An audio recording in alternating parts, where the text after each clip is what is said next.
Usai mantan Sekda, kini Bendahara Setda Maluku Barat Daya ikut jadi tersangka kasus korupsi SPPD fiktif.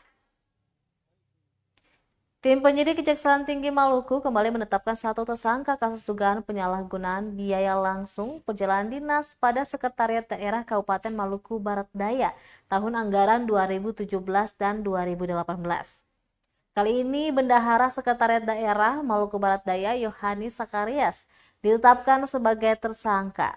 Tak hanya ditahan, YS juga langsung Tak hanya ditetapkan menjadi tersangka, YS juga langsung ditahan pada Senin 23 Oktober 2023. Hal ini dikonfirmasi langsung Kasipenkum Kejati Maluku, Wahyudi Kareba kepada wartawan di kantor Kejati Maluku. Wahyudi mengatakan tersangka akan ditahan selama 20 hari di Rutan Kelas 2 Ambon, sembari jaksa penuntut umum menyiapkan berkas dakwaan. Sebelum ditahan, tersangka menjalani pemeriksaan mulai dari pagi hari. Selanjutnya dikiring menuju mobil tahanan sekitar pukul 17 waktu Indonesia Timur. Wahyudi menjelaskan YZ selaku bendahara membuat SPPD yang tidak sah, di mana YZ membuat perjalanan dinas fiktif baik untuk kalangan PNS maupun non-PNS. Dari perjalanan dinas fiktif itu, sejumlah nama yang tertera dalam SP2D mendapatkan sebagian dana.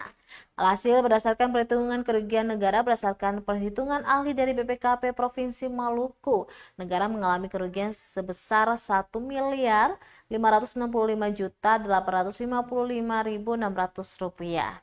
Sebelumnya dalam kasus ini, mantan sekretaris daerah Sekda Kabupaten Maluku Barat Daya, Alfonsius Simaloi, juga telah ditetapkan sebagai tersangka.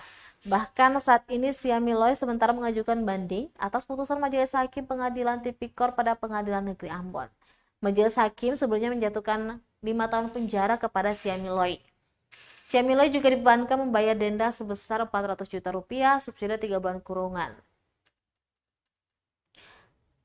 Ia juga dinyatakan bersalah melakukan tindak pidana korupsi anggaran surat perintah perjalanan dinas atau SPPD di Maluku Barat Daya.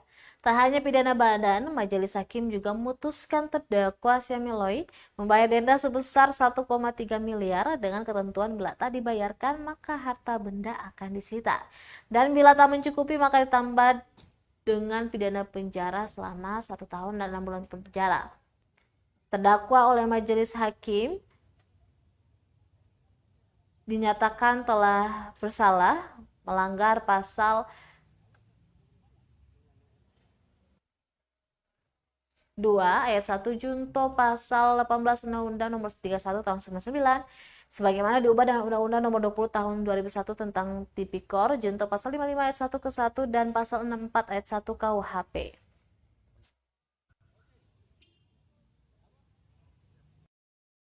Sore sekitar pukul 3.00 tim JPU pada Kejaksaan Negeri Maluku Barat Daya telah melakukan penahanan terhadap satu orang tersangka dalam perkara dugaan penyimpangan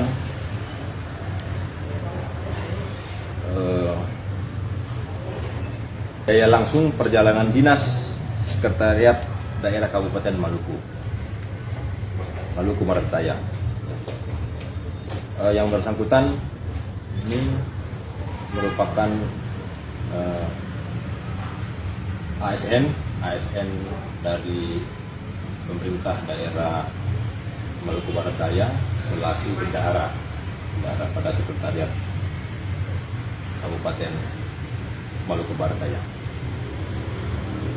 Selanjutnya yang bersangkutan dilakukan penahanan selama 20 hari ke depan dan ditahan di Rutan Waheru, Kota Ambon.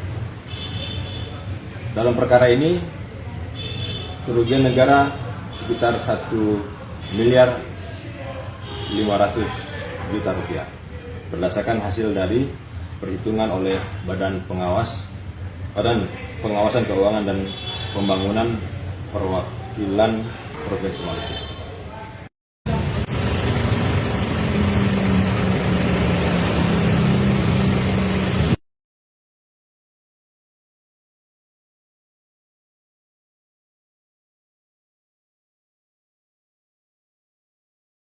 Download Tribun X sekarang. Menghadirkan lokal menjadi Indonesia.